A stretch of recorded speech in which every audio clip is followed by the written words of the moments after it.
나를 아느냐? 내가 경찰 2명을 죽인 그 살해범이다. 평상시에 내가 뉴스를 안 봐서 그런 거 잘 몰라요, 저는. 마침 육수 끓여놓은 것도 있는데 배고프면 국수 좀 삶아 드릴까요?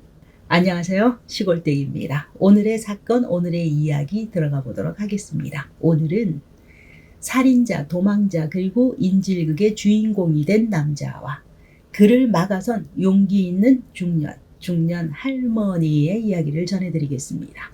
피의자를 검거하러 갔다가 죽음을 맞이하게 된 형사. 2004년이었죠. 8월 1일 오후였습니다. 서울 서부경찰서 강력 위반 형사 3명이 경찰서를 나섭니다. 심재호 경사, 이재현 순경, 정승화 경장. 이들은 어떤 사건의 피의자 이항만을 체포하러 검거하러 가는 길이었습니다. 이 이항만은 S모텔에서 자신의 여자친구를 흉기로 찌른 혐의를 받고 있었습니다. 그들이 찾아가는 곳은 서울 마포구 노구산동의 C카페였다고 합니다. 정 경장은 이 현장에 도착해서 도주로를 차단하기 위해서 바깥에서 대기하게 되고 약속 시간보다 이항만이 조금 늦게 왔어요. 늦게 오자 이항만이 애인과 마주 앉은 시간 9시 25분경 이때 신경사가 다가가게 됩니다. 경찰 신분증을 제시하고 옆으로 다가가죠. 그렇게 미란다 원칙을 고지하려던 찰나 칼날이 번뜩입니다. 이항만은 갑자기 흉기를 꺼내 신경사의 심장과 옆구리를 찌르게 됩니다. 그리고는 쓰러지는 선배를 붙잡던 옆에 있던 순경 이재현 순경의 등을 연달아 찌르게 되고 순식간에 주위를 피바다로 만들어버렸습니다.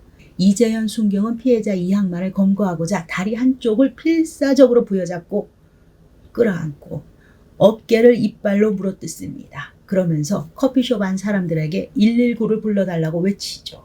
그리고 동시에 이항만의 범인의 다리라도 좀 붙잡아 달라고 외치게 됩니다. 119 좀 불러주세요. 저 사람 못 도망가게 도와주세요. 그는 살기 위해서가 아니라 범인을 놓치지 않기 위해서 붙잡았던 것입니다. 하지만 아무도 나서지 못했죠. 이항만은 사람들을 향해 소리쳤습니다. 다가오면 모두 죽여버리겠다. 그렇게 이재현 순경은 9번이나 칼에 찔린 뒤 결국 바닥에 쓰러지게 됩니다. 이항만은 대로를 무단횡단해서 자신의 택시를 타고 도주합니다. 현장에는 2명의 경찰이 그대로 죽은 채로 남겨졌죠. 경찰은 즉시 수배령을 내립니다. 하지만 이항만은 택시기사이죠. 지형 지식도 있고 발도 빠르고 신분 노출도 피할 줄 알았다는 것입니다. 그의 택시는 다음날 신길동의 한 공터에서 버려진 채 발견되죠. 현상금이 붙습니다. 2천만 원으로 책정되었고 경찰은 이항만의 행적을 쫓기 시작하죠. 그러던 중 이항만의 주민등록번호로 로그인이 된 흔적이 나타납니다. 서울 성북구의 한 아파트. 경찰 특공대 300명을 투입하게 되죠. 100가구를 전격 수색하게 됩니다. 하지만 그 아이디는 수배 전단지를 본 초등학생이 게임 사이트에 가입하면서 도용을 했던 것입니다. 장난이었던 것이죠. 이 어이없는 해프닝은 대한민국 수사망의 현실을 그냥 적나라하게 드러냈던 사례였습니다. 8월 2일 오전 8시 55분 서울특별시 영등포구 신길 6동 주택가에서 이항만이 타고 온 그의 택시가 GPS가 탈거된 채 발견되었죠. 버렸으니까. 주변 공터에서 이항만이 버리고 간 피 묻은 바지와 양말도 발견됩니다. 공범 김씨도 검거됩니다. 공범이 있었네요. 8월 2일에서 8월 6일로 넘어갑니다. 급하죠. 이항만의 현상금이 5천만 원으로 인상됩니다. 이 정도면 신창원, 유영철과 동급이라고 합니다. 그렇게 이항만은 도시에서 사라져버렸습니다. 몸을 꽁꽁 감추었죠. 어떻게 움직였는가. 낮에는 야산에 숨어서 잠을 자고 밤이 되면 어두운 밤에 공원 등의 자판기 음료 그것으로 허기를 달랬다고 합니다. 그가 도망 중에는 차를 훔쳐서 연료가 다 떨어질 때까지 차를 몰고 도망치기도 했고 그렇게 도망을 쳤지만 더 이상 도망칠 여력이 없을 때 그가 결국 향한 곳은 자신이 10년 전 살았던 동네였다고 합니다. 아무래도 지리지형이 낯익은 곳이죠. 살던 곳이니까 숨어 다니기 유리하겠죠. 8월 8일 오후 2시 강서구 방화 3동 H연립 2층입니다. 박모 씨 49살입니다. 박모 씨의 집 중간방 창문을 통해서 이항만이 침입하게 되죠. 이 집 중간방의 경우 창문에 창살이 없었습니다. 또 이 집 자체가 언덕길에 인접해 있어서 외부에서 침입하기가 쉬웠던 것입니다. 이 이항만은 예전에 1년 반 정도 이 빌라 옆 동네에서 살았었고 옥탑방, 이 동네 건물 옥탑방에 거주했었기 때문에 이 동네를 속속들이 잘 알고 있었던 것입니다. 그렇게 거실에 나타난 이 양반은 길이 30cm, 칼이죠. 흉기로 집에 있던 박 씨와 박 씨의 외손자 4살 김모군을 위협하게 되죠. 이때 이 양반이 한 천만이는 나를 아느냐? 내가 경찰 2명을 죽인 그 살해범이다 라고 얘기했다고 합니다. 그러자 박 씨 침착하게 이야기했다고 합니다. 아이고 흉기 내려놓으세요. 평상시에 내가 뉴스를 안 봐서 그런 거 잘 몰라요. 저는 그냥 내 아들 같네요. 마침 육수 끓여 놓은 것도 있는데 배고프면 국수 좀 삶아 드릴까요? 네. 어느 누가 그 상황에서 그렇게 침착할 수가 있을까요? 정말 대단하시죠. 옆에 손주까지 있으니까 얼마나 속은 놀랐을까요? 어쨌든 박 씨는 그를 안심시킵니다. 그리고는 칼을 들고 서 있는 이항만 옆에서 정말로 국수를 삶고 밥상을 차려줍니다. 아들처럼 대해줍니다. 어린 손자까지 함께 있는데 하지만 침착하게 아주 침착하게 행동했죠. 몸에서 냄새가 나고 옷이 더러워진 이항만에게 함께 살던 사위의 셔츠, 새 칫솔을 내주고 마치 오랜만에 내 집에 들른 아들처럼 그 덕분이었을까요? 이 양반은 국수를 받아 먹으면서 자신의 속마음을 털어놓기 시작합니다. 속마음이라기보다는 신세한탄 같은 거라고 볼 수 있겠죠. 그의 이야기 요지는 경찰을 죽일 의도는 없었어요. 그 여자가 내 애인이 나를 배신해서 너무너무 괴로워서 몇 번이나 자살하려고도 했었어요. 그리고 그는 4살짜리 손자에게 13,000원을 건넸다고 합니다. 자신에게 있는 모든 현금을 준 것이겠죠. 나는 이제 이 돈이 필요 없다라면서 말이죠. 그동안 약수터에서 씻고 길에 버려진 옷을 주워 입으면서 생활했다라는 말도 했다고 합니다. 아무리 신세한탄을 해도 범인이죠. 강력범입니다. 이항만 오후 6시 30분쯤 중간방에 들어가 자신과 관련된 기사를 검색하기 시작합니다. 그 중간방에 컴퓨터가 있었다는 얘기겠죠. 이 틈을 타서 박여인 기지를 발휘하게 되죠. 저 청소기 좀 돌려도 될까요?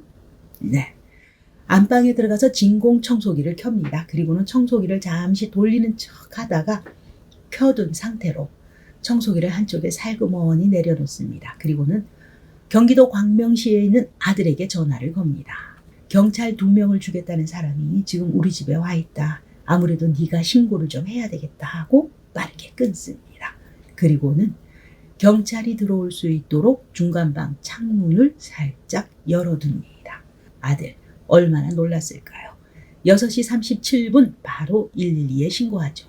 우리 집에 지금 경찰 살해범이 와 있다고 하는데 조심스럽게 찾아가 보세요. 라고 주소를 알려주게 되죠. 경찰은 6시 42분 공항지구대 소속 경찰관 4명을 현장에 보내게 됩니다. 이때 이 아드님의 문장을 보게 되면 조심스럽게 라는 단어가 들어가 있죠. 이 아들의 머릿속에 그 순간, 그 짧은 찰나의 순간 얼마나 많은 생각들이 스쳐갔겠어요. 내 어머니와 내 아들의 목숨이 왔다 갔다 하는 경찰이 찾아가면서 실수라도 하게 되면 그렇죠. 어쨌든 단 5분 만에 경찰이 집 주변에 도착합니다. 박 씨는 슬며시 창문을 열어서 경찰에게 신호를 보내게 되죠. 출동한 경찰이 박 씨 집에 초인종을 누르게 됩니다. 그러자 그것을 신호로 박 씨는 얼른 손주를 업고 화장실로 들어가서 문을 잠그어 버립니다.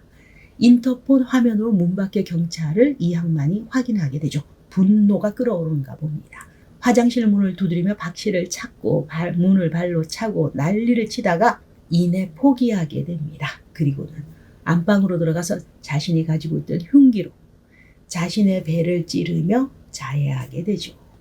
그 사이 경찰은 중간방 창문으로 진입하게 되고 6시 55분 이항만을 검거하게 됩니다. 검거는 했지만 또 치료는 해주어야 되죠. 병원으로 보냅니다. 이대 목동병원 응급실로 보냈다고 합니다. 이때 병원에서 산소호흡기를 끼고 들것에 실려 나오는 이항만. 죽게 내버려두지 나를 왜 살려뒀냐라고 경찰에게 말했다고 하네요. 그렇게 2시간이 넘게 응급수술을 받은 뒤 밤 11시 5분쯤 중환자실로 옮겼으나 생명에 위험할 정도는 아니었다. 이때 이항만의 이 자료 사진을 보시게 되면 어깨에 선명한 이빨 자국, 흉터가 있죠.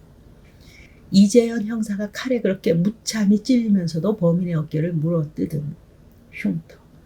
그날로부터 여드레 일주일 정도 지났는데 검거될 때까지도 낫지 않고 남아있던 것이죠. 이 형사님이 글자 그대로 사력을 다했음을 짐작할 수 있는 대목입니다. 동료 형사들은 이를 보고 그간 참았던 눈물을 터뜨리며 어린아이처럼 한바탕 목 놓아 울 수밖에 없었다고 합니다. 재판 어떻게 되었을까요? 2004년 12월 2일 서울 서부지방법원은 피고인은 우발적이라고 주장하지만 범행 수법이 매우 잔인하다. 정당한 이유 없이 공권력에 정면 도전한 만큼 극형이 불가피하다. 법정 최고형 사형을 선고하게 되죠. 하지만 2005년 2월 18일 서울고등법원에서 열린 항소심에서 사전에 경찰관 사례를 계획한 것이 아니었고 이 씨가 범행 일체를 자백하며 반성하고 있어 무기징역으로 감형되게 되죠. 심재호 경위와 이재영 경장의 순직은 대한민국 경찰관의 처우 개선하는 첫걸음 발판이 되었다고 합니다. 실제로 이 사건 이후에 경찰관들을 위한 테이저 개발이 시작됐고 테이저권 총을 이야기하는 거 맞죠? 네. 경량화된 보호복이 일선에 지급되었다고 합니다. 또한 위험 직무 수행 중 사망한 공무원에 대한 국민적 관심을 불러일으키기도 했고 후일 위험 직무 관련 순직 공무원 보상에 관한 법률도 제정되었다고 합니다. 예우 지원을 강화하는 계기가 되었다는 것이죠. 심재호 형사는 경사에서 경위로, 이재현 형사는 순경에서 경장으로 사후 1계급 추서되고 옥조근정 훈장을 받았으며 심재호 형사의 장남 심우현은 경찰 행정학과로 진학해서 아버지의 뒤를 이어서 경찰을 목표로 공부하고 있다고 합니다. 이 사건에서 또 짚어봐야 될 대목이 있죠. 수배 전단지에 공개되었던 이항만의 주민번호를 도용해서 게임 사이트에 개입해 아이디를 만들었던 초등학생. 네. 당시에는 수배 전단지에 범죄자의 주민등록번호가 기입되어 있었기 때문에 이런 일이 발생한 것이죠. 이로 인해서 해당 초등학생의 집을 급습하는 해프닝. 네. 수사 혼선도 있었지만 공권력 낭비 몇백 명을 그냥 결국 2008년 성범죄자 정보공개 제도가 시행되면서 기존에 공개되었던 주민번호는 빠지고 지명 수배자의 주민번호를 공개하지 않게 되었다고 합니다. 경찰이 내건 현상금 5천만 원은 이항만의 침입 사실을 경찰에 알린 주부 박 씨에게 돌아갔다고 합니다. 하지만 이 박 씨, 이항만에게 무기징역이 선고된 후에 박 씨는 이항만이 혹시라도 출소해서 보복할까 봐 두려워서 해외로 이민을 떠났다고 합니다. 우리 사회의 정의는 말로 세워지는 것이 아니죠. 목숨을 걸고 묵묵하게 자신의 자리를 지킨 사람들이 있었기에 우리는 지금도 이렇게 안심하고 살 수 있는 것이겠죠. 순직한 두 분의 명복을 빕니다. 오늘의 이야기 여기까지입니다. 여러분의 소중한 시간, 오늘도 저와 함께 해주셔서 대단히 감사합니다.